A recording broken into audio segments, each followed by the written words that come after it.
म्हणजे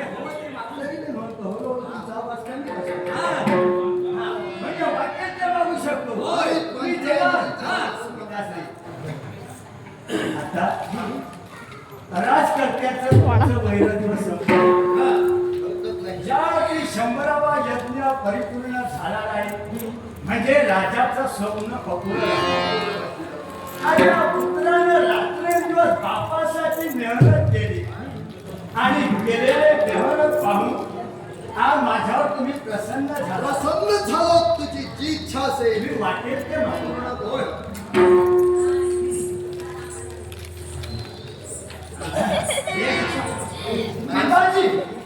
मला एक मोठी इच्छा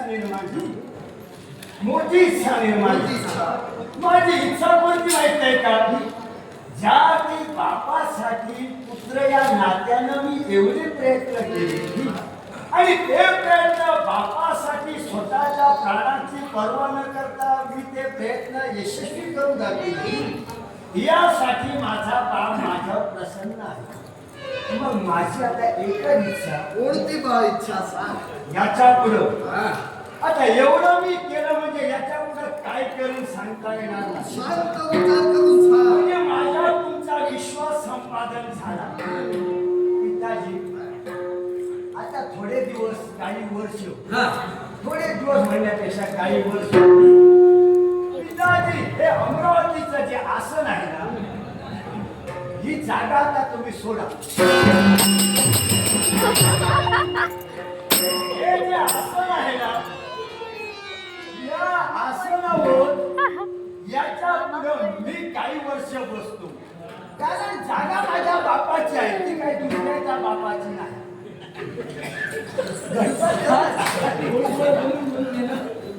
गुरुदेव मला सांगा याला जन्म मी कशासाठी दिला हो हे मी तुला विचारणार अरे बापाचं स्वप्न पूर्ण करण्यासाठी याला मी जन्माला घातलो आणि हा काय म्हणतोय पिताजी हळूहळू जागा सोडावं चिंता वाढत चालली माझ्याजवळ काय मागितलं तुला जरा थांबा नेमकं काय मागतो याची खात्री करून घेऊया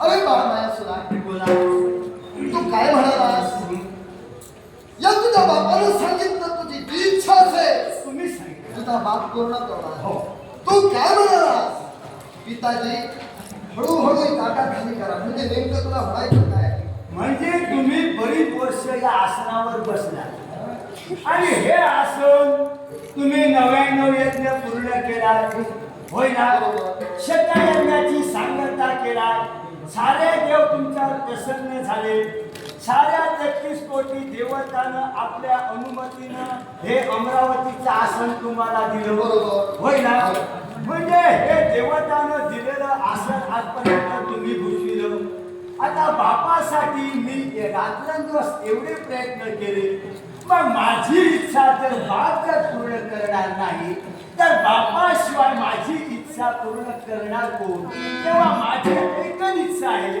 की या आसनावर काही वर्ष मी बसतो तुम्ही तुमच्या गुरुला घ्या बरोबर आणि तुम्ही हळूहळू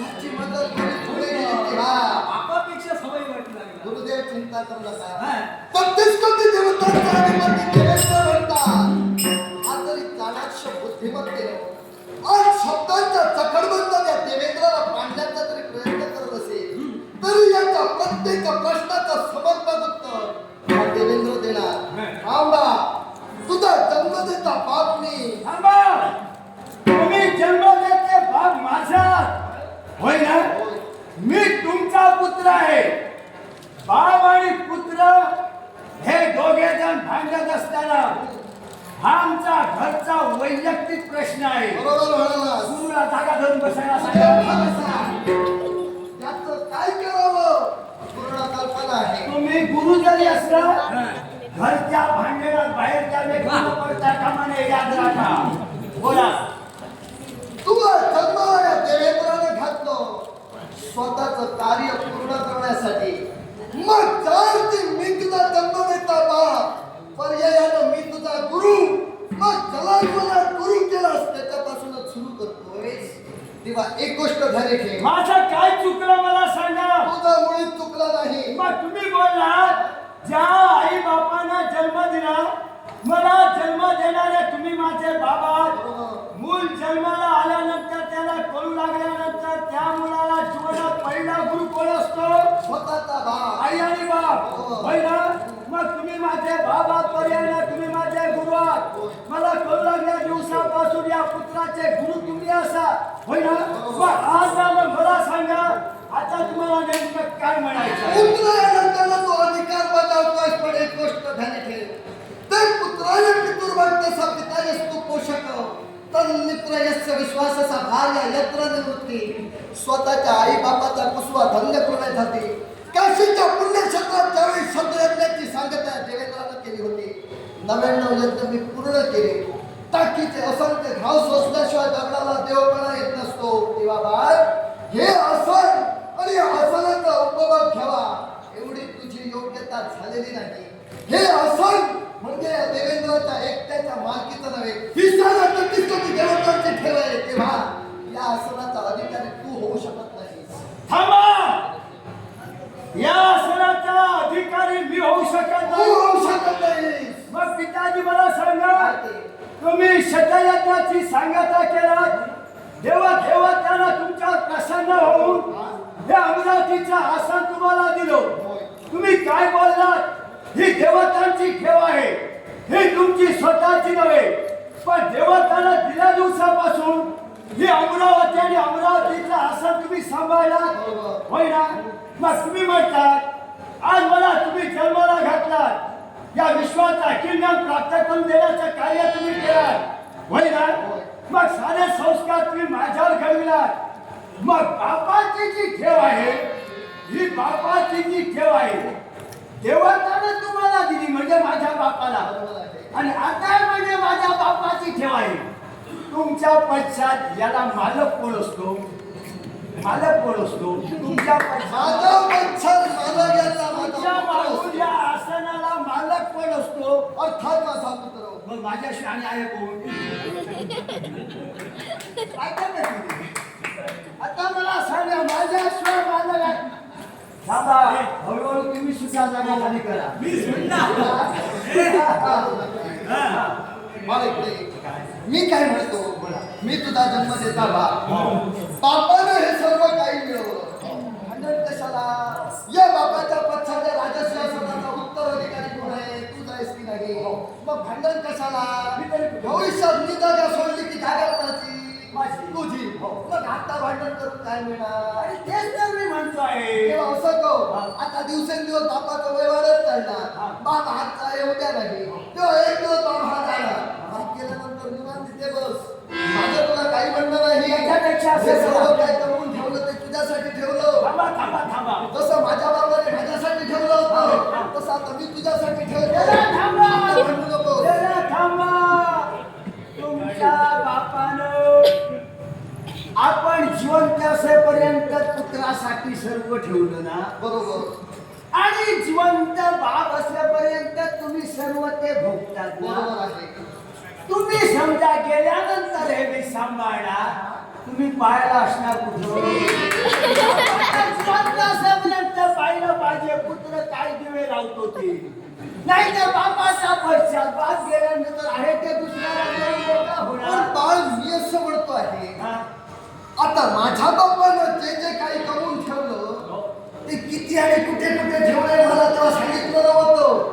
पण जेव्हा माझ्या बापानं जागा सोडली तेव्हा मला समजलं कुठे कुठे ठेवलं. आता तुझा बाप मी, आता तुझ्यासाठी सुद्धा जे जे मी करून ठेवलं ते या क्षणाला आता जर तुला इथं बसविला तर तुझ्या पटकन लक्षात कसं येणार कुठे कुठे काय आहे ते, मग याच्यासाठी आणि ते कसं जपावं हे जोपर्यंत समजत नाही तोपर्यंत त्या जागेचा उपयोग तरी काय? मग यासाठी पिताश्री याला साधा आणि सोपा मार्ग आहे. कोणता? हे तुमचे कोण गुरु आहेत ना? मग मी आसनावर बसतो, तुम्ही दोघे जण ज्याची मला कल्पना नाही, तुम्ही दोघे जण मला फक्त कल्पना करून देत राहा, मी तोपर्यंत आसनावर बसून राहतो. यात असं काही चुकणार? हे सुद्धा तुझं बरोबर. तेव्हा असं करू नकोस. बापाचं फुकटचं खाऊन कुठलाही मुलगा मोठा झाला, भविष्यात त्याला त्याची किंमत नसते. आणि इतर कुणी त्याची किंमत करत सुद्धा नाही. तेव्हा असं कर, तू ज्या क्षणाला या सिंहासनाच्या योग्यतेचा होशील त्या क्षणी हे सिंहासन मी तुला दे. हा तुझ्या बाबाचा शब्द आहे. थांबा, थांबा. कुणाच्या योग्यतेपर्यंत पोहोचलात? माझ्या योग्यतेपर्यंत पोहोचलात. पण मला सांगा, तुम्ही मला जन्माला घातलात होय ना? लहानाचा मोठा मी तुमच्यापासून झालो. तुमच्या चरणाला त्या दिवशी हात लावून शपथ घेतली, राजाला 100 यज्ञ करू दिला नाही. जर ती राजासमोर, आज राजा सुद्धा माझ्या समोर कमी पडला.